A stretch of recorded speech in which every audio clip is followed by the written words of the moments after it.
የጅማን ታላቅ ታሪክና አስደናቂ ባህል በአንድ ማዕቀፍ መቃኘት ይፈልጋሉ? እንግዲያው የጅማ ሙዚየም ቀዳሚ መዳረሻው ይሁን። በኢትዮጵያ ካሉ ጥንታዊ ቀዳሚ የክልል ሙዚየሞች አንዱ የጅማ ሙዚየም ነው። ሙዚየሙ በይዘቱ ልዩ የሚያደርገው ደግሞ የጅማ አባጅፋር መንግስት ታሪካዊ ጉዞዎች፣ የደቡብ ምዕራብ ኢትዮጵያ ብሔርና ብሔረሰቦች ባህልና ጥበብን ጠብቆ ለትውልድ በማሸጋገር ረገድ ያለው እጅግ የላቀ ሚና የሚያሳይ ትልቅ ሙዚየም ነው። በተለይ ታዋቂና ታሪካዊ የንጉሥ አባጅፋር ሁለተኛ ቤተ መንግስት ቅርስ አካል የሆኑ በርካታ ቁሶች፣ አልባሳትና የቤት ዕቃዎች በዚያ ሙዚየም ውስጥ በክብር ተቀምጠው ይገኛሉ። የጅማ ሙዚየም ዝም ብሎ የቅርስ ስብስብ አይደለም። ያለፈውን ታላቅ ታሪክ ከአሁኑ ትውልድ ጋር የሚያገናኝ የእውቀት ድልድይ ነው። ለተማሪዎች፣ ለተመራማሪዎች፣ ለቱሪስቶች እውነተኛ የኢትዮጵያ ኩራትና ጥበብ የሚያሳይ አስደናቂ መዳረሻ ይህ ጅማ ሙዚየም ነው። ጅማ ሙዚየም በከፊል ያለውበት ነው ክፍል የምንገኘው። በአብዛኛው እዚህ ውስጥ ያሉ ቅርሶች እንግዲህ በተለይ ጅማና አካባቢያ ሲኖሩ ከነበሩ ማህበረሰቦች የተሰበሰቡ እንደዚሁም የንጉሥ አባጅፋር ሁለተኛ የአያታቸውን በአጠቃላይ ያለው ቅርሶችን ነው በጅማ ሙዚየም እናገኘው። በነገራችን ላይ ጅማ ሙዚየም በ1972 የተመሰረተ ታሪካዊ ሙዚየም ነው። ከናሽናል ሙዚየም ከብሔራዊ ሙዚየም በመቀጠል እንደ ኢትዮጵያ ካሉ የሚጠቀሰው ሙዚየም ነው። ይህ ሙዚየም እንግዲህ ከ1500 በላይ ያሉ ቅርሶችን በአይነት ነው እዚህ ሙዚየም ውስጥ እናገኛለን። በአብዛኛው እንግዲህ የአባጅፋር ቅድመ አያታቸውን የእሳቸውንም የሁለተኛ አባጅፋር በነገራችን ላይ በጅማ ታሪክ ሁለት አባጅፋሮች ናቸው ያሉት። ያው ተመልካቾቻችንም እንዳይዘነጉት ማለት ነው። ቀዳማዊ አባጅፋር the first ይባላሉ። በሂስትሪ መጽሐፍ ላይ ብዙ ጊዜ የምናገኛቸው እንድንሰማቸው አባሳና ይባላሉ። ጅማ አባጅፋር ብለው የሰየሙት ናቸው። የእሳቸውንም ቅርስ የያዘ ነው። ሁለተኛው አባጅፋር ደግሞ ቅርብ የምናውቃቸው ያው በ1916 ህልፈታቸው ቢሆንም ጅማን ገናናነት በጣም ያጎሉና በኢትዮጵያ ታሪክ ትልቁን ድርሻ ያላቸው ታላቁ ንጉስ ናቸው። ሁለተኛው በአብዛኛው የእሳቸውን ቅርሱን ነው የምናገኘው ማለት ነው። ተጨማሪ ደግሞ በዘመኑ የነበሩ የጅማና አካባቢ የነበሩ የኦሮሞ ማህበረሰቦች የተለያዩ ብሔር ብሔረሰቦችም ነበሩና የነሱንም ቅርስ የያዘ ትልቅ ሙዚየም ነው ያለን። አሁን የምንገኘው እንግዲህ የመጀመሪያው ክፍል እንደው ሙጂሪ የዚህ ዋነኛ ሀሳባችን እንግዲህ የሀሳብን ፍለጋ ሀሳብ ምንድነው ሀብታችንን ማወቅ ነውና ሙዚየሙን እንግዲህ ከመግቢያውን ተመለከት ነው። አሁን እንደምንመለከተው እነዚህ አይነት እንቅስቃሴዎች አሉ። ግን እነዚህን የሚያካክሉ ትልልቅ ንጉሶች ቅርሳቸው የተያዘበት መንገድ በጣም የሚያሳዝን ነውና እነዚህ አይነት ቁጭቶች በሁላችንም ዘንድ አለ። ምክንያቱም ሀገር ሀብቷን አለማወቋ ነው ዛሬ ድረስ እዚህ ደረጃ የደረስነውና ሀብታችንን ያያያዛችን ጉድለት ምን ይመስላል? በነገራችን ላይ ቀድሞ የነበረው ሆቴል ነው ወደ ሙዚየም የተቀየረው። የበላይ ያሰኛል። ምክንያቱም ቅርስን ከመያዝ አንጻር ያለን ታሪክም ዝቅተኛ ስለሆነ ማለት ነው። እስከዛሬ እንዲቆይ ያደረገው ይሄ ቤት ነው። ይሄ ቤት ባይኖር ቅርሶቹን ሉዝ ልናረጋቸው እንችላለን። የራሱን ሩል ተጫውቷል ማለት ይችላል። ነገር ግን አሁን ከቅርብ ዓመታት ጊዜ በኋላ እንግዲህ ለቅርሶች ያለው ትኩረት በከፍተኛ ደረጃ በመጨመሩ ምክንያት በእርግጠኝነት የምናገረው የተሻለ ደረጃ መድረስ የሚችል ቅርሶች ናቸው። ምክንያቱም እነዚህ ኦሪጂናሎች ናቸው። ለምሳሌ በአብዛኛው ካስቲንግ ነው የምናያቸው። በተለያዩ አካባቢው አዲስ እቃ ገዝተን ነው በየሙዚየም ውስጥ የሚገባው። ጅማ ሙዚየም ላይ ግን የምታገኘው 1500 በላይ ያሉ ቅርሶቹ ኦሪጂናል የሆኑ ዳይሬክት በነገስታቱ የተጠቀሙባቸው ቅርሶችን ነው የምናገኘው። ነገር ግን አሁን ላይ ያለው የቅርሱ አያያዝ ከሙዚየሙ አንፃር አንደኛ ሙዚየሙ ራሱ ምቹ አይደለም፣ ሁለተኛ ግን መንግስት በተሰጠው ትኩረት አማካኝነት የተወሰኑ ቅርሶች ከዚህ ሙዚየም የነበሩ ታድሰው ወደ ቤተ መንግስት ገብተዋል። አሁንም ወደዛ የሚሄዱ ቅርሶች አሉ። በፕሮሰስ ላይ ስላለ ነው ማለት ነውና እነዚህ እንግዲህ በአብዛኛው የመጡት እንግዲህ ወደዚህ ቀለል ብለው ወደዚህ ወደ እድሳት እንዲገቡ የተደረጉ ቅርሶች ናቸውና በነገራችን ላይ በጅማ ላይ ሁለት ሙዚየም ይኖረናል። አንደኛ አባጅፋር ቤተ መንግስት ራሱ ሙዚየም ስለሚሆን የአባጅፋር የተያዙ ቅርሶች ወደዛ የሚገቡበት፣ ሁለተኛው ሲቲ ሙዚየም ይኖራል። ምክንያቱም ከአባጅፋር በኋላ ጅማ ከፋ ጠቅላይ ግዛት ትባለች፣ ከፋ ክፍለ ሀገር ደርሳ ትባል ነበርና ከስድስቱ አውራጃ የተሰበሰቡ ቅርሶችም ስላሉ ስለዚህ የማህበረሰቡ ቅርስ ደግሞ እዚሁ ታድሰው ወደ ሁለተኛ ሙዚየም በመሆኑ ምክንያቱም አክሰሰብል ነው እንደምታየው ፈረንጀር አይደለ ታሪካዊ ቦታ ስለሚገኝ ያው በመስተዳድሩ በኩልም በፌደራል መንግስት በኩልም ትኩረት ሰጥቶ እየተሰራበት ያለ ነው። ይሄ ቦታ አይገኝም። በእውነት ፈረንጅ አራዳ ራሱን ችሎ ታሪካዊ ቦታ ነው። ሙዚየሙ ያለበት ታሪካዊ ቦታ ነውና ይሄን ታሪካዊ ቦታ በታሪካዊ ይዘቱ ማስቀጠል የሚቻልበት ሂደቶች አሉ። እንዳልከኝ እንግዲህ ሌሎች ቦታዎች ተደሳት ቢኖሩ ይሄንን በተሻለ ደረጃ መስራት የሚቻልበት ነው። አሁን እንደተመለከትነው እንግዲህ አሁን ያሉበት ሁኔታ ቅርሶቹ እየተጎዱ ያለ ሁኔታ አለና እነዚህ ቅርሶች ደግሞ መጠበቅ አለባቸው። እንደሆነ ጅቢ ቅርሶቹን እየተመለከትን ደግሞ ሌሎች የምናነሳቸው በርካታ ሀሳቦች አሉ። ምክንያቱም ሀብት መፈለግ ሲባል ሀብትን እየፈለግን ሀብታችንን እየዳሰሰን እየተመለከትን ነውና ይሄ ክፍል ምንድን ነው? እዚህ ክፍል ውስጥ ያሉ ነገሮችስ ምንድን ናቸው? እያየንና እየነካን ብንመለከተው ደስ ይላል። አዎ እንግዲህ የምንገኘው የታሪካዊ ቅርሶች ክፍል ነው። እነዚህ እንግዲህ በዘመኑ የነበሩ የማህበረሰቡን በተለይ በጅማና አካባቢ የነበረውን የቴክኖሎጂ ምን ያክል ደረጃ እንደደረሰ በተለይ እንጨት ቴክኖሎጂ። ምክንያቱም ጅማ እንደሚታወቀው በ19ኛው ክፍለ ዘመን የአምስት የተለያዩ ውጤቶችን በጣም የምትታወቅበት ሀገር እንደሆነች የተለያዩ መዛግብት ይናገራል። አሁን ድረስ ማግኘት የምንችላቸው ማለት ነው። የሚወራው ዝም ብሎ ሳይሆን በተጨባጭ አንደኛ የእንጨት ቴክኖሎጂ ነው። እንጨትን ፈልፍሎ ከአንድ እንጨት የተለያዩ ቅርሶችን የመስራት ቴክኖሎጂ ጅማ ላይ የመጀመሪያው አሻራ የጣሉት አባ ጅፋር ናቸው። እዚህ ጋር ያለው የብርዝ ማዘጋጃ ጋር ነው ከአንድ ግንድ የተፈለፈለ። ምክንያቱም እንግዶች በስፋት ይበዛሉ። ንግዱንም ተከትሎ ብዙ ነጋዴዎችም ስለሚመጡ መጥተው እንግዲህ ነግደው ተስተናግደው በልተው ተጋብዘው ጠጥተው ነው የሚሄዱት እና እንጨቱ ራሱ የሚመረጥበት ፕሮሰስ ሂደት አለው። እነዚህ እንጨቶች በአብዛኛው ከ60 እና ከ70 ዓመት በላይ ያስቆጠሩ ዋንዛዎች ናቸው የሚፈለጉትና ጥንካሬም ስላላቸው ስለዚህ ይህን የብርዝ ማዘጋጃ ገና አለው። ይሄ 150 ዓመት በላይ መቆየት ማለት ነው። ይሄ ለእንግዳ ነው።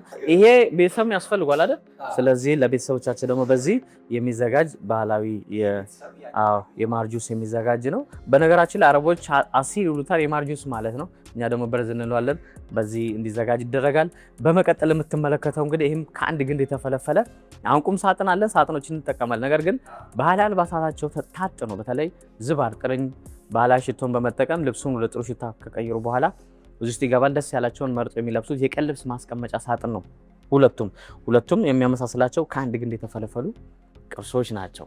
እዚህ ጋር የምንመለከተው እንግዲህ አልጋ ነው። የጠፍራ አልጋ ነው፣ ባህላዊ አልጋ ነው። በነገራችን ላይም 14 ልጆች ናቸው ያላቸው፣ 8 ወንድ 6 ሴት ነው ያላቸው። በአጠቃላይ እንግዲህ ከተለያዩ ሚስቶች የተገኙ ስለሆነ የተለያየ አልጋ ነው ያላቸው ልጆቻቸው። ስለዚህ አልጋ እንግዲህ በዛ ዘመን የልጆቻቸው አልጋ አንዱን ነው እያየን ያለ ነው።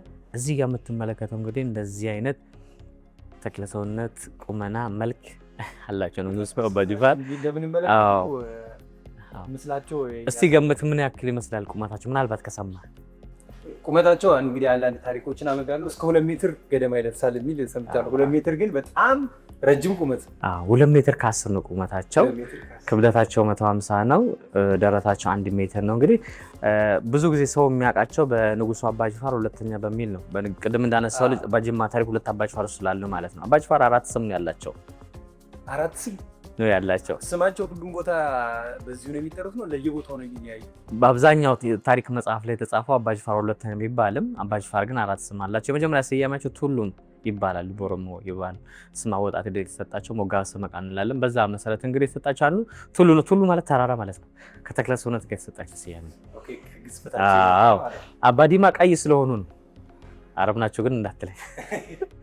ስለዚህ የለባቸውም። ፒዮር ኦሮሞ ናቸው። የመጫው ግንድ ነው ዘርግንዳቸው የሚገባው።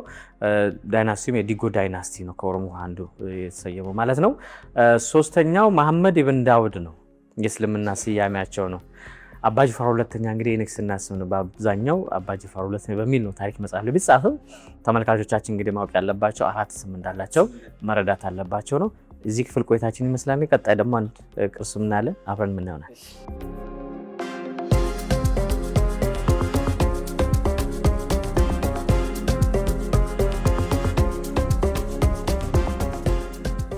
ወደዚህ ስንመጣ የምንገኘው እንግዲህ ሁለተኛው የጅማ ሙዚየም አካል የሆነው ሲሆን እዚህ ክፍል እንግዲህ የሚገኙት የተለያዩ ባህላዊና ታሪካዊ ነው ባህላዊ አልባሳቶችን ነው በስፋት በዚህ ክፍል የምናያቸው። እነዚህ በቀኝ በግራ ያሉት እንግዲህ በተለይ ከሳዑዲ አረቢያ የተላከላቸው ካባዎችን ነው የምናየው እና እነዚህ ሁለቱ ከሳዑዲ አረቢያ የተላከላቸው በዕለተ ጁማ የሚለበሱ ካባዎች ናቸው። ሂጃዝ ወይንም ያውና ሳዑዲ አረቢያ ቀድሞ ስሟ ሂጃዝ ነው የሚባለው። ሳዑዲ አረቢያ ድረስ እንግዲህ አባ ጅፋር የተላከላቸው ስለሚወዷቸው የተላከላቸው ካባ ነው። ሁለቱ ደግሞ እዚህ ጋር የምትመለከተው የግብጽ ካባዎች ናቸው። በዕለተ አውደ ዓመት የሚለበሱ ካባዎች ናቸው። የላከላቸው ንጉስ ፋሩቅ ይባላል። የሱ ስጦታ ያኛው ለጁማ ቀን፣ ይሄ ደግሞ የተለያዩ በዓላት ለሚኖሩ ቀን እንግዲህ ከተለያዩ መንግስታት። አንደኛ ወርቀ ዘቦ የሚባለው ካባ ነው። ቅብ ነው ወርቀ ከሆነ ያለው እንግዲህ የተለያዩ ፈርጥ የከበሩ ማዕድናትም አሉ በውስጡ እዚህ ላይ እንደምትከራ እና ፈርጥ ያላቸው ከበሩ ማዕድናት ናቸው። እንግዲህ ለንጉስ ተብሎ የሚዘጋጅም ስለሆነ ከግብጽ የተላከላቸው ነው። እነዚህ ሁለቱ ከሚስቶቻቸው የአራቱን ባለቤቶቻቸው ካባዎች ነው የምንመለከተው። እነዚህም ከሳዑዲ እና ከግብጽ ከፐርሻ የተላከላቸው ስጦታዎች ነው የምናየው። ይሄ እንግዲህ አበሻ ቀሚስ እዚሁ ጅማ ላይ የሚመረት ነው። በነገራችን ላይ ጅማ ላይ ብቻ ለሚሰራው በሚገርም ሁኔታ ለአጼ ምኒልክና ለንግስት ጣይቱ ብጡል የሚለብሱ ባህል አልባሳትን የሚሰሩ ሰዎች ከጅማ ነው የሄዱት የነበረው። ይህን ስለ ዝም ብዬ ሳይሆን የሚያረጋግጥልን ደብዳቤ በአንድ ወቅት እንግዲህ የተከሰተው ምንድነው ፈንጣጣ ነው። የሄዱ ሰዎች አንዱ ይያዝና የተወሰኑ ተመልሰው ወጡ። እኛም ሄደን ከተያዝን ሀገራችን ከሱ ጋር እንሞታለን ብለው ወደ ጅማ መጡ። ከተወሰነ ጊዜ በኋላ ፈንጣጣው ሲቆም ንግስት ጣይቱ ቡጡል ለአባ ጅፋር ደብዳቤ ጻፉ። ደብዳቤውን አነብላለሁ። ምን ይላል መሰለ? ጣይ ይላል ማተማቸው። ጣይቱ ብርሃን እዚህ ኢትዮጵያ ድረስ ከአባ ጅፋር እንደምንሰንብታል እግዚአብሔር ከዘመን ዘመን አብሮ አሻግረን እንዲህ ከርሞሶ ይበላል። የላክልኝ እነዛ ጥልፍ ጠላፊዎች እነዛ ጥልፍ ጠላፊዎች አንዱ ፈንጣጣ ቢታመም ሌሎች ተው ደንግጦ ስለመጡ የአንተ አይነት ጥለቱ የሚያምር ሀበሻ ቀሚስ የመስራልኝ ሰው ያስፈልገኛልና ይህ ደብዳቤ እንደደረሰ ሰዎቹ ነው ፋብሪካው ማለት ዌቪንግ ማሽን የሽመና ማሽን ነው። የዋንጫው ስራ እጅግ ድንቅ ነው። ከፍ ብሎ ሰፋ ይላል። ጳጉሜ 2 1880 በአዲስ አበባ የተጻፈ ደብዳቤ በጅማ ሙዚየም ይገኛል። ከዚህ ምን እንረዳለን? እኛ በነገስታቱ መካከል ያለው መከባበር፣ ቀርቤታ፣ ሁለተኛ ደግሞ የጅማ ዕደ ጥበብ ምን ያክል ተፈላጊና በነገስታቱ የተዘከረለት እንደዚሁም ስለምንፈልገው ላክልን ስላሉት የጻፉት ነው። ይሄ እንግዲህ አንዱ በዛ ዘመን የተመሰረተ ወይንም የተመረተ ውጤት ነው ምናው ይህ የአባ ጅፋር 6ኛ ባለቤት የአደ ከድር የመጨረሻ ባለቤታቸው አልባሳትን ነው ምናው በ113 ዓመታቸው ነው የሞቱት። በሚገርም ሁኔታ የዛሬ 24 ዓመት በ1994 የሳቸውን ሀበሻ ቀሚስ ነው ያየናለ ነው። ወደዚህ ስመጣ ከዛንዚባር የተላከላቸው ስጦታ ነው አንዱ። አው ግንኙነት አላቸው። የዛንዚባር ንጉስ ሱልጣን በርጋሽ ቢን ሰይድ አልቡሳሲድ ይባላል። ይህ ንጉስ ለአባ ጅፋር እንግዲህ በራሱ ቁመት ነው ለክቶ ይላከላቸው ዛንዚባሩ ንጉስ። ስለዚህ ከመጣ በኋላ ግን ጅማ ላይ አልተኙበትም፣ ምክንያቱም አይበቃቸውም። እሳቸው ረጅም ናቸው። ይሄ ወደ 2 ሜትር ነው፣ እሳቸው 2 ሜትር ከ10 ናቸው። ስለዚህ ለመቀመጥ ብቻ የተጠቀሙበት አልጋ ነው። መልሶም ደብዳቤ ጽፎለታል። ሊላክልኝ አልጋ ደርሶኛል ግና ለመቀመጥ እንጂ ለመተኛት አለኝ ብሎ የጻፉለትና ታሪክ አልጋ ነው። ወደ ቀጣይ ክፍል ገብተን ደግሞ አንዳንድ ቅርሶችም እናየዋለን።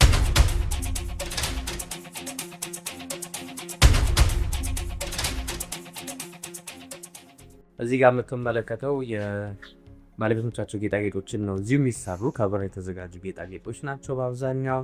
ንጉሱ ሚስቶቻቸው እንደሚጠቀሙ ነበር። የጎጉዳ ላይ ሽቶ የሚመረት ነበር በባሌ መንገድ። በነገራችን ላይ እዚሁ ያው ብልቃቷ መታየት እንግዲህ ከቅጠላ ቅጠል የምትቀመም ሽቶ ናቸው። እዚህ ምስሎቻቸው እናገኛለን።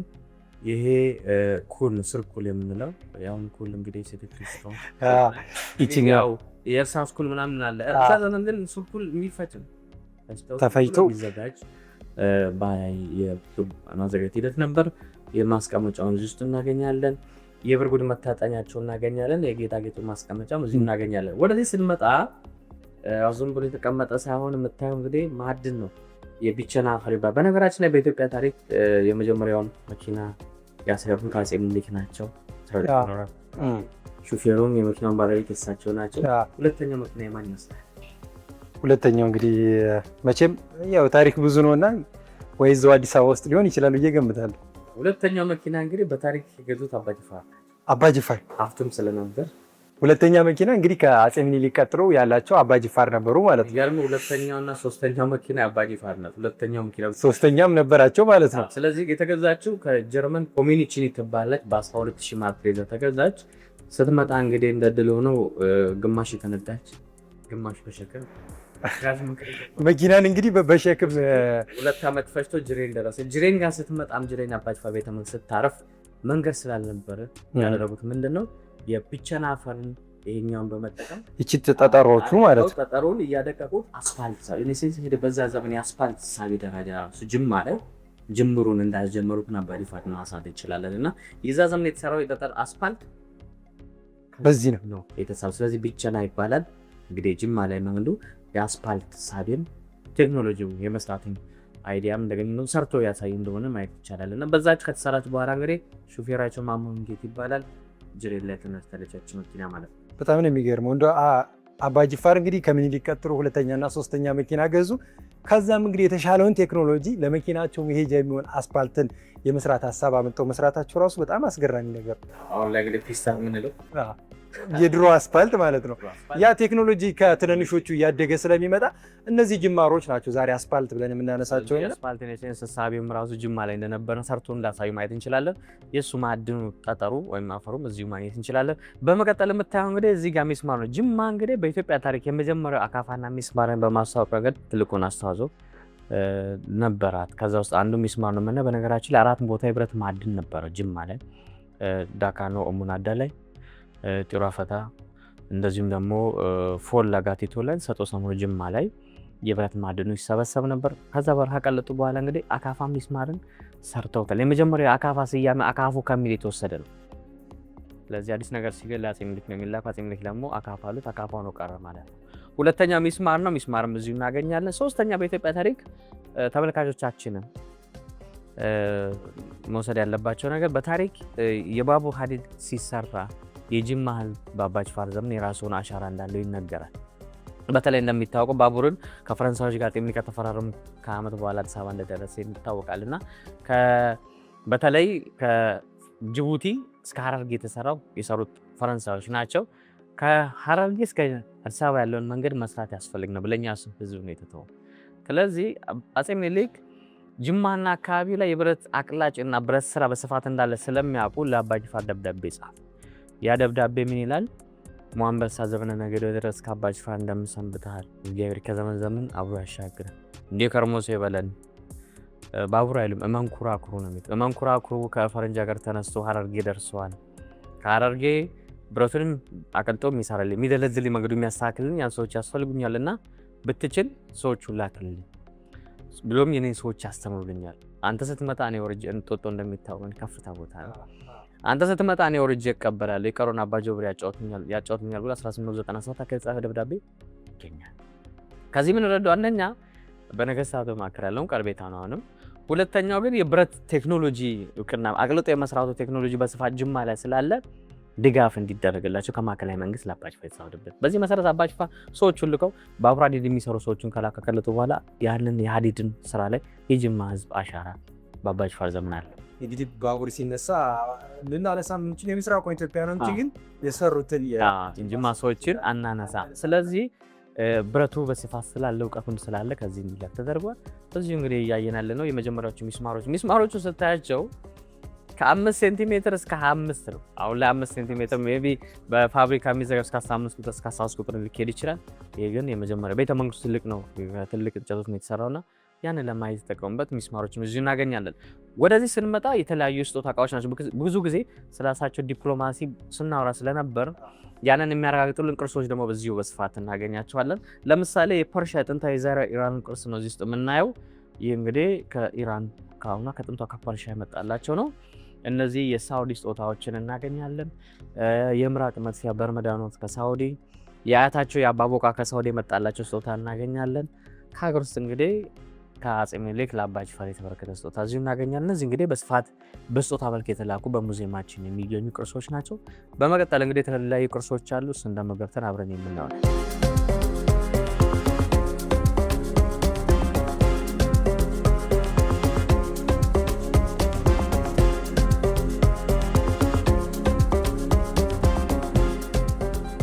ወደዚህ ስንመጣ እንግዲህ የተለያዩ ፎቶዎችን ነው የምናየው። እነዚህ እንግዲህ የንጉሱ አባ ጅፋር ፎቶ እንደዚህም የቤተሰቦቻቸውን ነው በአብዛኛው የምናገኘው። ጠቅላላ እዚህ ላይ የምናያቸው ፎቶች ጣሊያኖች እና ጀርመኖች በስፋት ያነሷቸው ፎቶዎች ናቸው በሙዚየማችን የሚገኙት። የአባ ጅፋር ባለቤት ጋር የተነሱት አምስተኛ ባለቤታቸው ጋር ከአደከዱት ከጉራጌ እሳቸውን ከከፋ ባለቤታችን እሳቸውን ከጉራጌ ያገባች እሳቸው ነው ቅርብ ያረፉት የዛሬ 24 ዓመት 14 ልጆች አላቸው ብለን አልቀደም 8 ወንድ 6 ሴት። አባዱላ አባ ጅፋር የመጀመሪያ ልጃቸው፣ ደጃዝማች አባ ጀበል እንደዚህ ሱልጣን አባ ጆብር ከአባ ጅፋር በኋላ ጅማን ያስተዳደሩት ማለት ነው እሳቸው ናቸው። እዚህ ጋር ጀርመኖች እንግዲህ ያው ቤተ መንግስት መጥተው ለጉብኝት የተነሱትን ፎቶ ነው እያየን ያለ ነው። በማከል እንግዲህ ብሌሌ እናነሳለን። ብሌሌ እንግዲህ በ1820 አካባቢ ከጅማና አካባቢ ከጉማ አካባቢ ተይዛ እንደሄደች ይነገራል። ከሱዳን ግብጽ ስትደርስ አሌክዛንድሪያ የገበያ ማዕከል ላይ ሄርማን ፑክለር ባርባሮስ ሲመት የጀርመን መደብ የነበሩ በሰዓቱ የሱ ፕሪንስ ነው። ያው ግብጽ ለጉብኝት በመጣታት አይቷት ቆንጆ ስለሆነች ከነፃ አውጥቷት እንግዲህ ሚስት አድርጓት አብራት ትኖር የነበረ 5 ዓመት አካባቢ እንደኖረችና ይሄ ላንግ ካንሰር እንደታመችና ህይወቷ እንዳለፈ ይነገራል። አሁን ጀርመን ሙስካ ላይ ቤተ መንግስቷ መካነ መቃብር የሚጎበኛል ትልቅ ቱሪስት ዴስቲኔሽን ነውና ያው ከጅማ አካባቢ የወጣች ቆንጆ መሆኗን ለማሳየት ነው። መብቻ ሲሆን የሀገር ቆንጆ እና ስለዚህ ያው መህቡባ ራሱ ጎልደን እንደማለት ነው። ወርቅ እንደማለት ነው የተሰጣትና ውብ እንደሆነች ለመግለጽ የተጠቀሙባት ስያሜ ነው። እዚህ ጋር የምንመለከተው እንግዲህ የመካ ላይ የሚገኙ አባ ጅፋርን ወክፍ እናያለን። በተለይ ስጦታ የምንለው ነው። ለሐጅና ዑምራ ለሚሄዱ ሰዎች ብለው አባ ጅፋር በመገንባት በዓለማችን የመጀመሪያ ንጉስ ናቸው። መካ ላይ G+1 75 ሺህ ማለት ፍሬዛ ብቻ መሬት ተገዝቶ እንጨቱ ሁሉ ሚስማሩ ከዚህ ሄዶ ከተሰራ በኋላ ከጅማው ስለዚህ ሰዎች እየሄዱ እንዳይቸገሩ ብሎ የሰሩት ነውና ይሄ ተለዋጭ የተሰጣቸው የመጀመሪያው አካባቢ ካዋ ሲሰፋ ተለዋጭ የተሰጣቸውና አሁን ጀርበልና አዚዝ የሁለት ቦታ ነው ያላቸው። ስለዚህ ሐጅና ዑምራ የሚሄዱ ሰዎች በአብዛኛው የሚያርፉበት ገስት ሃውስ እንበለው እንደዛ ብለን ማየት እንችላለን። ግን ይሄ ከገስት ሃውስን በላይ ነው። ምክንያቱም በጣም ትልቅ ነውና መጀመሪያው ነው የሀገር ገጽታ ነው። ኢትዮጵያ በርካታ የእስልምና እምነት ተከታዮች እንግዲህ ወደ ቦታው ሲሄዱ ማረፊያ እንዳይቸገሩ ብሎ እንግዲህ መካ ድረስ ሄዶ ማሰብ ማለት የሀገርን ትልቅነት። አሁን በቅርብ የሰማሁት ምንድነው ኢንዶኔዥያዎች ገና እንግዲህ ከዚህ ከ118 ዓመት በኋላ ኢንዶኔዥያዎች ለዜጋቻቸው ገና መገንባትን ሐሳብ አቀርባሉ ሳውዲ ላይና ስለዚህ በዓለማችን የመጀመሪያ ንጉስ ናቸው።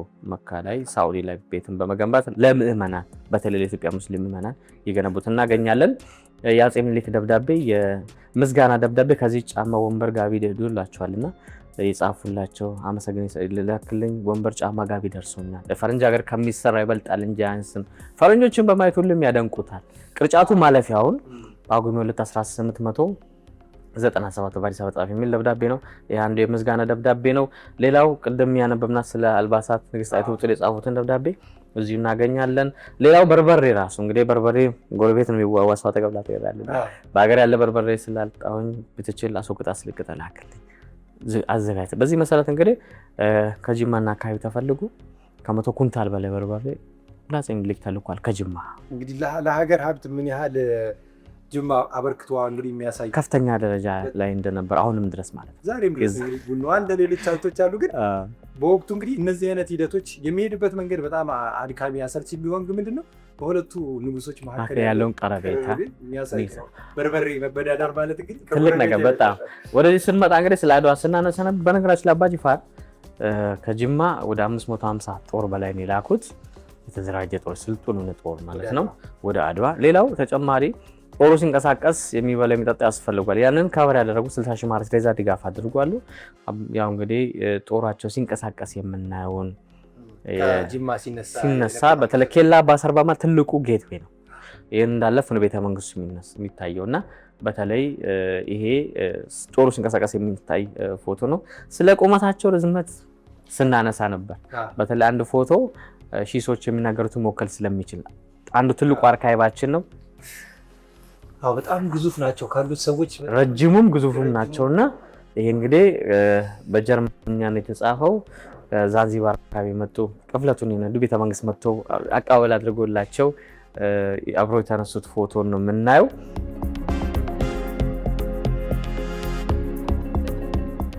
እንግዲህ ነጂቤ የጅማ ሙዚየምን ተመለከትን። ስንገባ መጀመሪያ ሀሳቤ ላይ አንስቼልህ ነበር። እንግዲህ የቅርስ ጥበቃዎችና ቤቱ ያለበት ሁኔታ በጣም አስጊ ደረጃ ነውና እነዚህ ቅርሶችም እንግዲህ እንደተመለከትናቸው በተለይ ያሉበት ደረጃ ወደ ከፋ ደረጃ እየሄደ ነው። ከዚህም በላይ የሚሆኑ ከሆነ ቅርሶቹን ልናጣ የሚችልበት ሂደት አለና እነዚህ ቅርስ ጥበቃ ላይ ሳይሆን መደረግ የታሰቡትና እየተደረጉ ያሉት ወይስ ደግሞ መፍትሄ የላቸውም እነዚህ ችግሮች? እንግዲህ አንደኛ ችግሩ ቅርሶቹ ሳይሆን የቤቱ ምክንያቱም ቀድሞ የነበረበት ቤቱ ሆቴል ነው።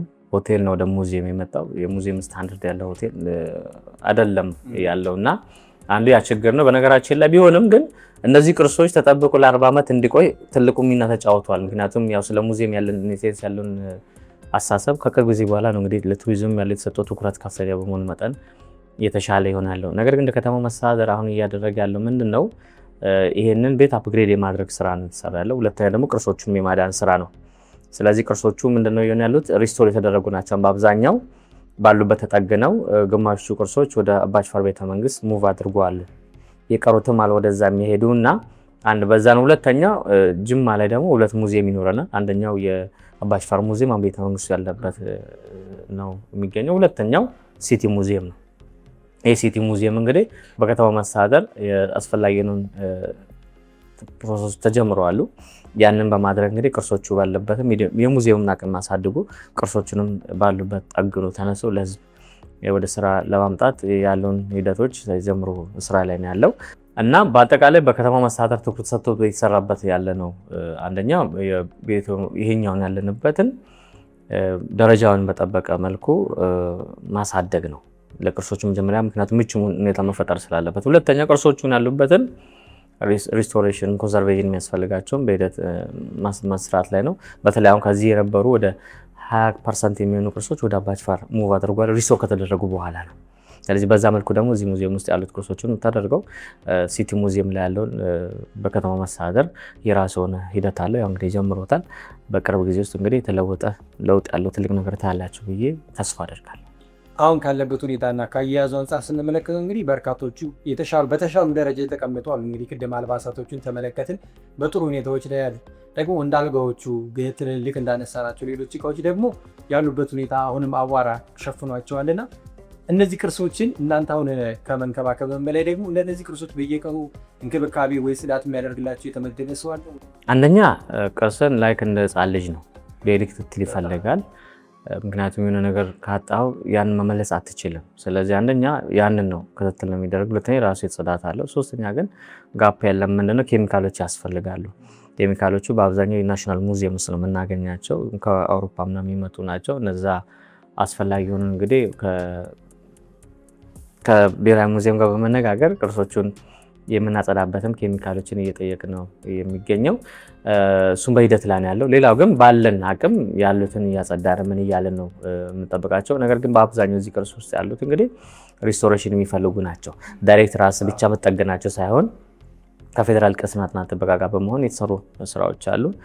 ስልጠናንም ለኛ በመስጠት እነሱም ደግሞ በማገዝ ያሉ ቅርሶችንን የቅርስ አያያዝ ሂደቱን በከፍተኛ ደረጃ ለመስራት አብረን እየሰራ ነው የሚገኘውና ቀጣይ እንግዲህ በተለይ አሁን ትልቁ ችግር አንድ ሂዩሚዲቲ ያለው ቤት እንደምታውቅ ቅዝቃዜ ለቅርስ አደጋ ነው፣ ኦቨር ሙቀትም አደጋ ነው። ስለዚህ በመካከል ያለ ኤንቫይሮንመንት ላይ ቢሆን ይመረጣል። ስለዚህ ይሄ ቤት አንደኛው ለቅርሱ አደጋ ነው። ምክንያቱም አዘሆል የቤቱ ራሱ ምክንያቱም አንደኛ አሰራር ሂደቱ በራሱ ኦፕን ስፔስ የለውም።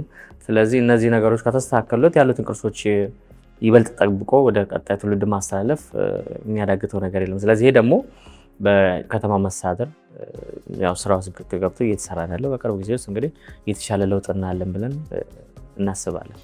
ይሄ ቅርስ በጣም ልዩ ትኩረት ሊያስፈልገዋል የሚለው ምን መሰለህ፣ ይሄ ቅርስ ጅማን ብቻ አይደለም የሚወክለው ኢትዮጵያን ነው። እንግዲህ ተዟዙረን እንደተመለከት ነው የኢትዮጵያ ታሪክ ሙሉ ያለበት ብለን ነው ማንሳት የምንችለው። በንጉሶቹ የነበረ ልውውጥ፣ እነዚህ ደግሞ አልፎ ከውጭ ሀገራቶች ጋር የነበረ ግንኙነት አለ።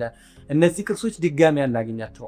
አሁን ላይ እንግዲህ በተለይ ደግሞ አንዳንድ ሙዚየሞች እኮ በጣም አምረው ተውበው ተሰርተው ግን ያለባቸው ቅርሶች በጣም ጥቂት ናቸው። ቅድም እንዳነሳለን እዚህ ውስጥ ከ1500 በላይ የሚሆኑ ቅርሶች አሉ። ቅርሶቻችንን አያያዛችን የራሳችን ድክመት ሆኖ ሳለ ነገር ግን ሀብታችንን አለማወቅ ነው።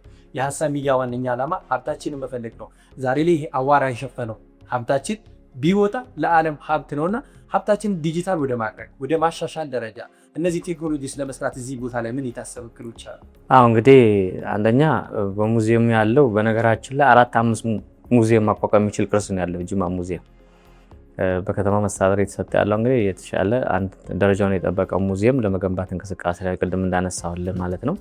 ስለዚህ እነዚህ ቅርሶች ላይ በእያንዳንዳቸው ሾኬዝ ያስፈልጋቸዋል። አንዱም የበጀት ጋፑ ነው። ምክንያቱም ቅርሶቹ በራሳቸው ሾኬዝ አሁን አልባሳቱን አይተናል። አልባሳቱ የራሳቸውን ስታንዳርድ የያዘ ስታንዳርድ ሾኬዝ ነው የሚያስፈልጋቸው።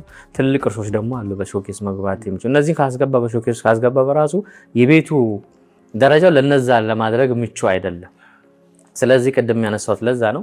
ደረጃውን የጠበቀ ሙዚየም ከተሰራ ግን ስቶርም ያሉ ቅርሶች ከወጡ ጅማን ብቻ ሰው መላ ኢትዮጵያ ያሉ የመላ ኢትዮጵያ ሕዝብ ሀብት ነውና በተለይ የነበረን ስልጣኔ ቴክኖሎጂያችን ምን እንደሆነ ሻይን አድርጎ ማሳየት የሚችል አውሮፓ ላይ ዛሬ የምናየው እዚህ ላይ ጅምር የነበሩትን የተወሰዱ ምክንያቱም ከኛ የተወሰዱ ብዙ ነገሮች እንዳሉ መንገር የሚችሉ ቅርሶች በስፋት አሉ ነውና ስለዚህ እነዚህ ላይ ትኩረት ሰጥተን ከሰራን የተሻለ ነገር መሆን ይችላልና በዚህ መሰረት እንግዲህ የከተማ መስተዳደር የባህልና ቱሪዝም አንድ ላይ በመሆን በጋራ እየሰራን ያለ ነው። በእርግጠኝነት የምነግርህ ከተወሰነ ጊዜ በኋላ ይህ ሙዚየም ደረጃውን በጠበቀ መልኩ አይተ ቅርሶቹን በተሻለ ደረጃ ተጠብቀው ለትውልድ የሚተላለፉበትን ደረጃ እንደሚደርሱ ሙሉ እምነቴ ነው። ምክንያቱም የሀገር ሀብት እንደመሆኑ አንጻር ይህንን ስራ ብቻ መቼም ከተማ አስተዳደሩ ወይ ክልሉ ይስራው ብለን ልንጥልበት አይገባም። ምክንያቱም እነዚህ ሀብቶች የሀገር ሀብት ናቸው። ከብሔራዊ ሙዚየሙ ቀጥሎ የተገነባ ሙዚየም እንደመሆኑ አንፃር ይሄ ሙዚየም ደግሞ በሀገር ደረጃ ትኩረት ተሰጥቶት ሊሰራ ይገባልና እንደው ይህንን ቦታ ትኩረት ይስጡት የምትላቸው አካላቶች ወይም ደግሞ ለዚህ ቦታ ትኩረት መስጠት አለባቸው የምትላቸው አካላቶች? አንደኛ ትኩረት የሚያሻው ነው ብንል እንትን የሚል አይደለም። ትክክል አሻማም አስፈላጊ ነው። ምክንያቱም በተለይ ለውጡ መንግስት ማመስገን እፈልጋለሁ። ትኩረት ሰጥቶ ነው አዋራ የለበሱ ቅርሶቻችንን ዛሬ በኮሪደር ልማት በገበታ ለሀገር ፕሮጀክቶች እየተሰሩ ይበልጥ ሻይን እያደረጉ እየወጡ ነው ያሉት። ለካስ ይሄም አለን የሚለው ነው። ስለዚህ አሁን ላይ የተሰጠ ስላለ አንደኛ በፌደራል መንግስትም ያው ትኩረት ሰጥቶት ነው እዚህ ቅርሶች ያሉት ወጥተው ታድሰው ወደ ቤተ መንግስቱ ወደ ነበሩበት ሄደል ትኩረት ሰጥቶታል። ይበልጥ ትኩረት እንዲሰጠው ብቻ ነው ማለት የምፈልገው። ምክንያቱም ትኩረት ሰጥቶት እየተሰራ ስለሆነ ከዚህም የተሻለ ትኩረት ሰጥቶት ቢሰራ ኢትዮጵያን ሙሉ ማሳየት የሚችል ብዙ ነገሮች በሙዚየማችን ይገኛሉና ይህንን ነው ማለት የምፈልገው። ነጂቤ አመሰግናለሁ። ለመጨረሻ ያክል እዚህ ጋር የምንመለከተው አንድ ትልቅ ሲን ያለና ጅማ የምትታወቀው በቡናዋ ነው።